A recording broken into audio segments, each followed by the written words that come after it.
All right, third grade friends, we're ready for chapter 8 called Dropouts. Then it was Christmas vacation. That's always been my favorite time of year. Where we live, there's almost always snow at Christmas, and there's nothing better than snow plus no school. But this vacation was different. On Christmas morning, I was waiting at the top of the stairs with Abby. Was I thinking about all the presents under the tree in the living room? No, I was thinking about magnets. And after the big Christmas dinner and after Graham and Grandpa went home, did I play with my new Lego motor kit for the rest of the afternoon? No, I dug around in Dad's workshop. I was looking for wire and pieces of iron. And it was like that all week. Every day I did some work on my project. I read my books, I made some drawings, I used the scientific method, and I wrote things down. One day, I had Mom take me to the hardware store. We bought 4 big batteries. Each one was as heavy as a jar of peanut butter, a full one.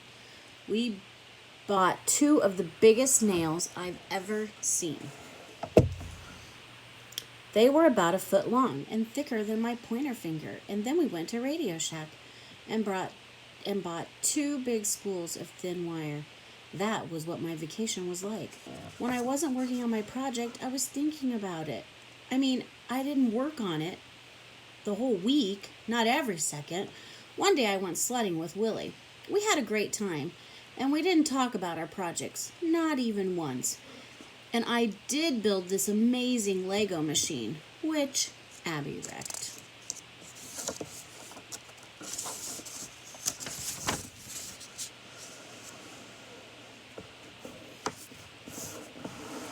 So, even a big science fair project can't ruin Christmas.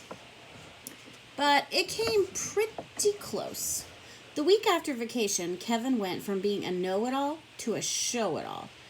You know how I worked to keep my project a secret? Kevin worked even harder to show and tell everyone about his, all the time.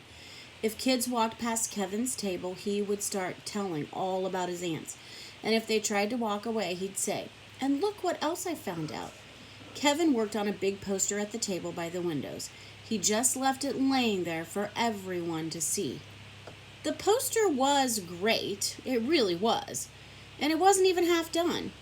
In gym on Tuesday, Kevin lay down on the floor by the wall.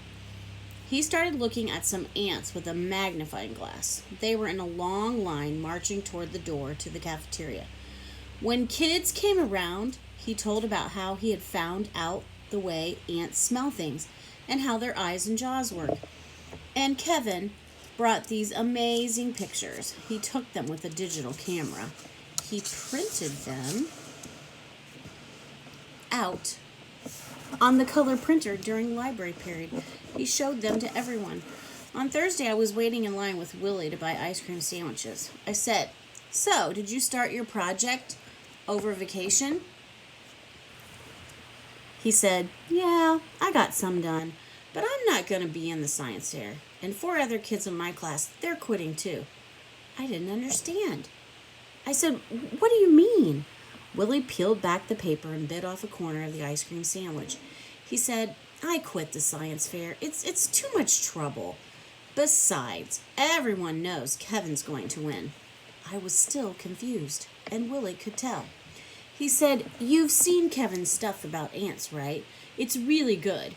And so is Carl Burton's stuff in my class. His project is about simple machines, but I think Kevin's is better." And then I got it. I got what Kevin had been doing all week. I said, "Don't you see, Willie? Don't you see? That's what Kevin wants. He's been showing off his science fair project so kids like us will drop out. He set a trap, and you walked right into it." Willie shrugged. "Yeah, I guess so. But what's the point? It wasn't any fun to work on." Willie kept squeezing the ice cream out of the middle of the ice cream sandwich so he could lick it off.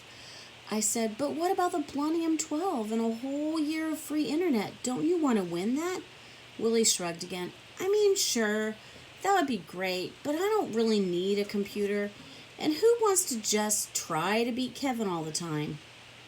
That made me think, and I got madder and madder at Kevin.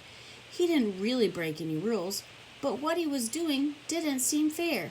And I got mad at Marcia because she was as bad as Kevin. All week long, she had been telling everyone about her project too. She was going to prove that she could fool grass seeds into growing upside down. And then I got mad at Mr. Cordo. Mr. Lenny Cordo. I thought it was all his fault that everyone was so upset about the science fair. Everyone was going nuts about his new computers. And then I got mad at Mrs. Carp and Mrs. Snaven and all the other grown-ups. They were the ones who let Wonky's supercomputer store talk them into this whole idea. And when I ran out of people to get mad at, I got mad at myself. I had turned myself into a know-it-all. I had gotten as mean as Kevin and as sneaky as Marcia. I had practically ruined Christmas so that I could win the big prize. But worst of all, back when Willie wanted to be my partner, what did I do? I sent him off on his own. I threw him into the shark tank with Kevin and into the snake pit with Marcia. Willie and I could have had fun working on the project together. All Thursday afternoon, my thoughts went around and around. I got sick of the whole mess, and I decided there was only one thing to do. I was going to forget about Kevin and Marcia. I was going to forget about Mrs. Carp and Mrs. Snaven. I was going to forget about Mr. Lenny Cordo and his Belluntium 12 computer. I was going to quit the stupid science fair too, just like my best friend Willie.